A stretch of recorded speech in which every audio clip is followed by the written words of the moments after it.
Hello guys, FGF here. Today, FNAF turns 10 years old. By the time you're seeing this, I'm on vacation. So I want to pre-record a video to say a few words about how FNAF has changed my life for the better. For the past 10 years, dang. But without further ado, let's do this. I first discovered FNAF from watching Annoying Orange. Yeah, didn't expect that, did you? Where he uploaded his first video on it. For some reason, I thought Bonnie was a scary cookie monster from Sesame Street. Don't ask why, he just looked like that. It is kind of a coincidence because someone would later make a fan-made Five Nights at Sesame Street trailer movie thing, whatever the hell that was. At first, I wasn't that interested in it and was mostly scared of it. Which makes sense. I was 7 years old when it was released. But little did I know that would be the start of my new favorite franchise. Because before that, I think it was either Angry Birds or PvZ 2 that I really liked the most. I mean, I still like PvZ 2. Angry Birds is a little but PvZ 2, no, I still like that game. Well, the reflourished version, not the real one. No, please don't get the real one. Get the reflourished version. Of course, 3 months later, out of nowhere, one of my classmates would tell me that there's a second game, and I was surprised. I think I only watched Annoying Orange's videos again, but I'm not entirely fully sure. But like the first game, I was not that interested in it. However, 4 months later, my classmate would tell me that a third installment was out, and I once again was surprised. Also, I think by the time of this, Isaac Swiss was starting to see FNAF content everywhere. He was actually the one who showed me the phone game with Springtrap Theory. Of course, like the first and second game, I only watched Annoying Orange's videos on it because that was the only YouTuber I think I would watch. That and Zach saw it, but he never played FNAF. And here, I actually started liking FNAF a bit, and was somewhat sad that this was the end. Of course, that was not the end at all. It would just be the start. And while that was happening, I would start seeing a lot of FNAF fan games that were releasing. The ones I think I liked the most were the Return to Freddy's and Five Nights at Sonic's. I know for those are a bit controversial, but I had the most fun memories in there, especially from watching the endings and the extras. Specifically for Return to Freddy's 3 and 4, along with all the Night Scaries videos that were releasing. Remember those videos? I'm hoping you would. But back to FNAF. Another 4 months later, out of nowhere, the 4th game released. And it was the scariest one. I most likely avoided most videos for this one because of how scary it was. Also, I think I actually had a nightmare about it once, before it even came out. Not sure what exactly it looked like. All I know is that there was blood, and that's it. That's pretty much it. That and someone dead. Which is kind of coincidence because the bag victim would die in this film. So did I predicted the bite of 83? Maybe. But moving on. There was also a Halloween update, making it even scarier than before. But I was kind of happy for a 4th game to come out. And oh, I would demand for a 5th game. I was wondering, where's the 5th game? Where's the 5th game? But of course, we had to wait a whole year for that to come out. But 5 months after FNAF 4, we had the first novel called The Silver Eyes. The Silver Eyes would introduce us to a lot of concepts in the FNAF universe, like the names of Purple Guy and his best friend, William, Afton, and Henry. Well, I think, yeah, Henry was introduced in The Silver Eyes. Also, the introduction of Charlie, who we later find out would become the puppet in the FNAF games. The idea of a Fazbear pizzeria being built over a mall, or under a mall, I meant. Well, a mall would be built over it. That's what I meant to say. And of course, a month later, FNAF World would be released. This would definitely lead to a lot of stuff over later. Like, this would lead to other stuff that I would enjoy, like Kingdom Hearts, because FNAF World and Kingdom Hearts are somewhat the same thing. And I think during this time, I would start to watch other people play, like Markiplier, 8-Bit Ryan, and even Think Noodles, I think. This is where I also start getting introduced to songs and speed edits. Remember those? I miss those times. And like I said, with my introduction to RPG, And of course, like I said earlier, I was wondering what the heck would FNAF 5 be? Everyone said it was not gonna happen, but I said it would. And then in April, we got the reveal of FNAF 5, which wasn't even called FNAF 5. It was called Sister Location, and I was excited for it, yet scared for it as well, to think that there would be another FNAF game. But let's take a side note to FNAF fan games that would be releasing during this time point. Like Five Nights at Candy's and Five Nights at Warriors 4. Or 5, because technically it's the 5th game. Origins was the 4th game. Moving on. New iconic FNAF fan games would also release during this time point, like Pop Girls and Jolly. Ooh, I am still excited for the 4th game.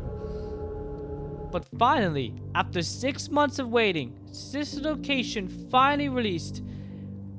And during that time point, it was my favorite FNAF game. But that was because I didn't know all the flaws that I had. But the reason why I still like this game very much, because this introduced me to the story and the concept of Remnant, along with my favorite character, Funtime Freddy. And this is where I also got started interested in the story. And the plot twist of us turning into Ennard left me so shocked that I remember having nightmares of it. Or no, the possibility of having nightmares of it. But I was still so excited to see what was coming out next. And here's the thing. It gave me this weird feeling that I would have again during the ending of Jolly 3 of both chapters. 5 shows of Warriors, Puppy Playtime Chapter 3, even Black Widow had that feeling for some reason, even though there was no plot twist at all in that story. After 2016, when this customized Sister Location was released, of course I was wondering what the 6th game was. But of course, this was an era where we got basically no information of FNAF at all. We did have Five Nights with Mac Tonight, and The Lost Ones, so that's something to enjoy while waiting. But during June, we got our first teaser, along with the second book called The Twisted Ones, where we got introduced to the Twisted animatronics, these freakish little guys.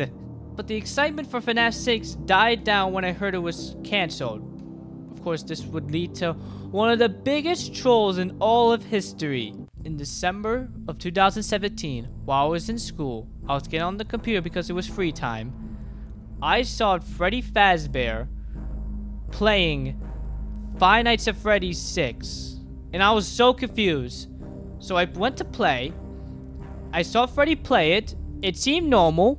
Then the game started glitching.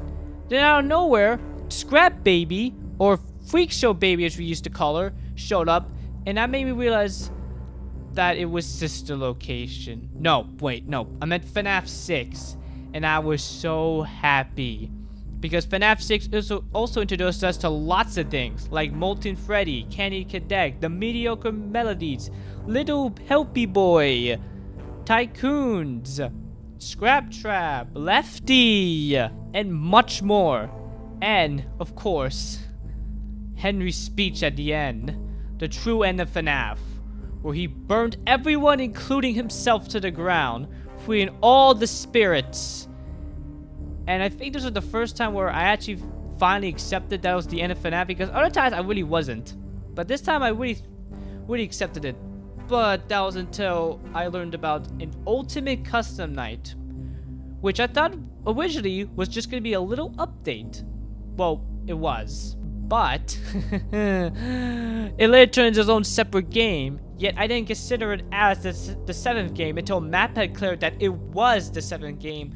And when the first Security Breach teaser came out, it was called 9, making me realize that Ultimate Custom Night was the 7th game, and Help Wanted was the 8th game, but we'll get to that later on. And I was happy to see FNAF actually going out with a bang, having an ultimate challenge dealing with 50 characters from all the 6 games. And also, this is when I got introduced to Dawko, where he had his 50-20 mode challenge to have an interview with Scott Cawthon, which we would have a second one 3 days earlier by the time you're watching this. We talked about the franchise, the movie, but also something interesting that I for some reason missed out the first time watching it.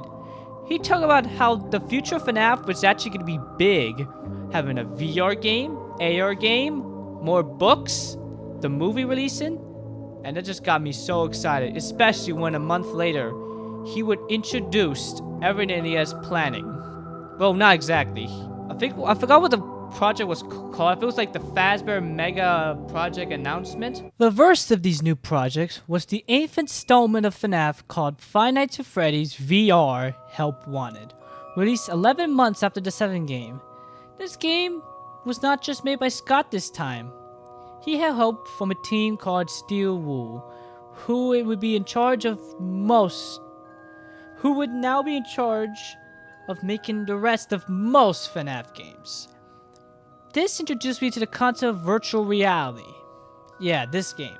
I mean, to be fair, there was a VR game back then about FNAF, but this was like the first official game that really showed me how VR was like and took us back to moments from FNAF 1, 2, 3, 4, 5 in a unique way, while also showing us some new stuff like parts and service, vent repair, and Glitch Trap, who we now know is part of a virus called the Mimic. And the new story that was being introduced after the FNAF 6 fire. This game would later get an update with the Withered animatronics, with a DLC coming out the month after the Withered update called The Cursed Dreadbear, where it showed us the unique gameplay that Steel can make with these characters, along with the unique characters that we would have, like Dreadbear, Grim Foxy, Vanny technically with the mask, and introduces us what the 9th game would be, or the concept of it, along with Fall Fest, which would become very important later on. But between all this, Scott released another post about the mega announcement thing, where he would reveal Fazbear's Fright, which we'll talk about soon, how the FNAF AR game is being made by Illumix, and it's called Special Delivery. Well, he didn't reveal it was called Special Delivery, but it was leaning towards that. That he would make a AAA game of Universal, which never happened, sadly. Into Madness, which none of us still don't know what it is, but was said to be a Steel Wool project. And specifically, a secret project made by Steel Wool, which we later now know to be Security Breach. By the same time, a new teaser was coming out showing the first look of Security Breach, or FNAF 9. And now let's talk about in November, where Illumix released FNAF AR Special Delivery. This one really changed FNAF, at least for me, because it introduced me to the concept of augmented reality. I mean, I knew about Pokemon Go, but FNAF AR just took it on a whole other level, with me spinning around in my room chasing animatronics. And along with that, we have so many new characters because of FNAF AR, like Freddy Frostbear, VR Toy Freddy, Chocolate Bonnie, Blackheart Bonnie, Black Eyes Frostbear, Gracie Golden Freddy, Radioactive Foxy, and much, much, much more. And I love all of these skins. I don't care how bad they look. Well, some of them look. While also this, Scott released the sequel to Freddy in Space, which Freddy in Space was a minigame inside of FNAF World in Update 2, but will later release a sequel. The sequel was made for a, I think a charity stream for MatPat, but it also revealed a lot of stuff in here, including one of the themes that would lead to Security Breach. I forgot which one, but I know one of them was like a sneak peek to it. While also this, we got flat mode for Help Wanted, which revealed the building that was being built for Security Breach. Well, not the whole thing, but like, you saw the process of it being built, which was very cool. And now we're in 2020, where, you know, happened. But a lot of cool things happened here as well, like Jollibee's Phase 2, which turned out to not be as good as I thought it would be. But we did have something that is important called the Fanverse, a concept which I've dreamed for years, but actually what happened, where FNAF fan games would have ports to console, mobile device, and have merch. And sure, it's not in full progression as we thought it would be by this point. We only have one night of Flumpties put in mobile, along with one Pop Ghost game. But it's getting there. We're getting close. By this point, we have the Joy Creation demo. We have the My Pop Ghost game now available in Steam. Pretty soon, I think, by 2025, we should have the Real Joy Creation game. I'm hoping, at least. Candy's 4 as well. I'm hoping that happens as well. We also got the reveal of FNAF Plus, though I'm not gonna talk about it because that is canceled. So I'll just say that it was something that was gonna happen. While this, the first ever FNAF fan game, or what we thought was the first ever FNAF fan game, would finally release, which is of course Treasure Island, and it was probably one of the best things to watch while I had COVID. And yes, that's right, I got COVID during Christmas. I know, very sad. But at least I had Treasure Island and this delicious cake because it was Odyssey Riss's birthday during that time point to enjoy while watching loads of videos of Treasure Island. Now we're in 2021, where the entirety of it was just a hype train for two big things. Spider-Man No Way Home, but that's not the topic of today's video.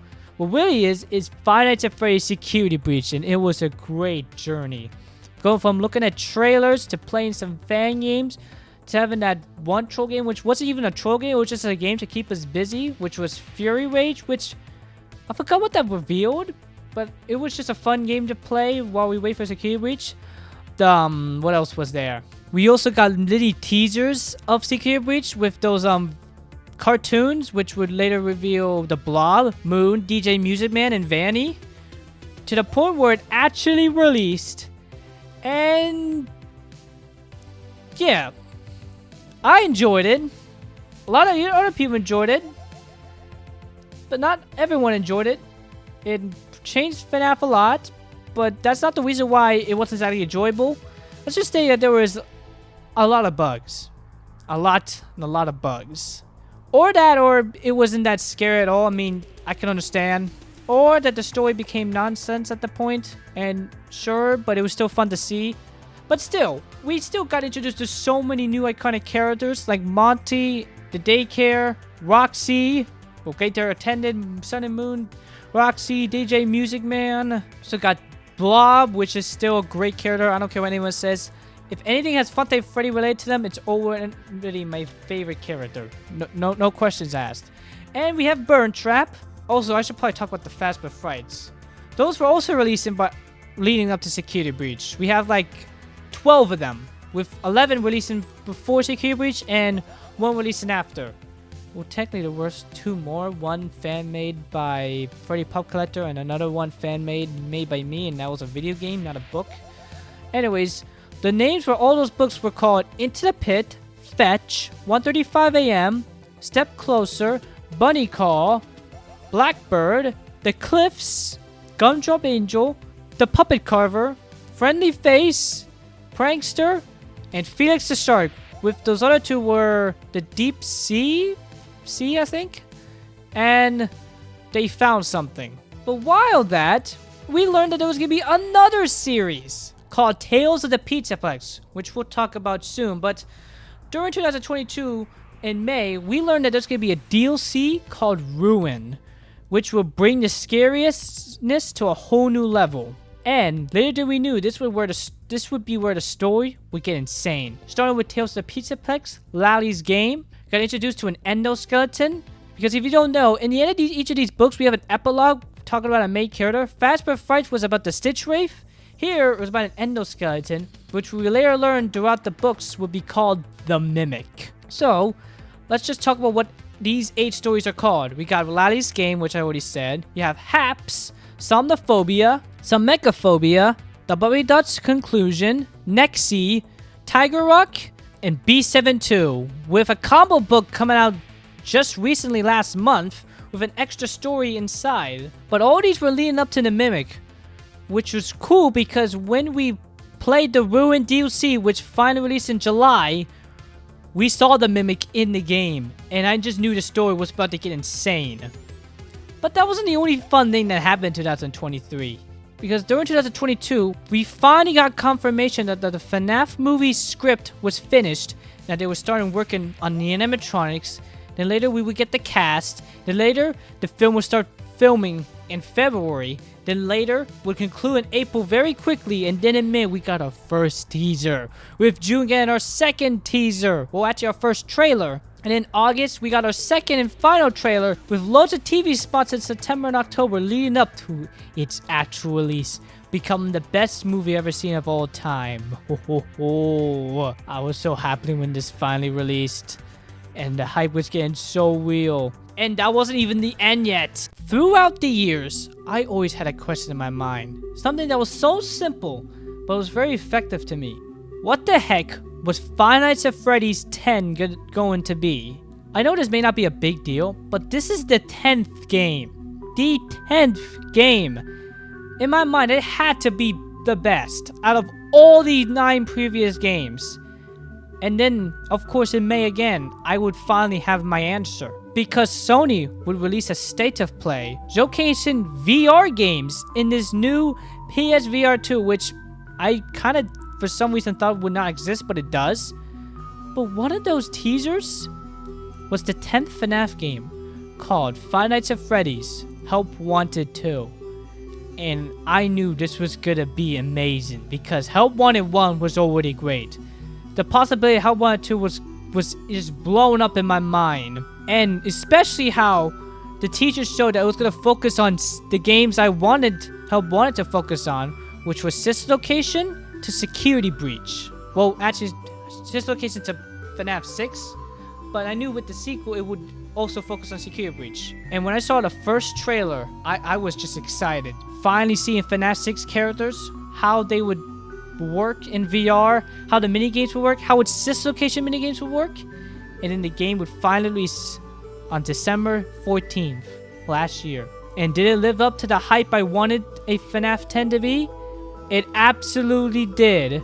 From the 40 minigames, with 2 of them being secrets, to the plot twist of us using Vanity Match the whole time, to referencing all the 9 previous games, to collecting not only Transformer toys, but also sock puppets of the main characters, to reveal a 4th Princess Quest game, which was, which, if you don't know, Princess Quest is a very important day security breach, which was first revealed in a mobile port of Help Wanted 1. To having the best credits music I've ever heard in a video game, and actually kind of giving closure to all the characters we've seen in these 10 games. Hands down, the best FNAF game of them all. And I'm excited to see what would FNAF 11 and beyond will be. That is if Into the Pit, as if I'm recording this, should be out now, will be the 11th game. I'm not entirely sure yet. Depends if it's canon or not, or if Scott confirms it or not, which he definitely will not. But that is all I have for today. I hope you enjoyed today's video. Not very long, not very big. I just wanted to talk about the history of FNAF, at least my history of FNAF. If you have not yet, consider giving this video a like and consider subscribing for more content like this. More content for like playing more FNAF games, piggy games, etc, etc. And comment below, what is your best memory for FNAF? And I'll see you all next time. Bye everybody, and happy birthday FNAF.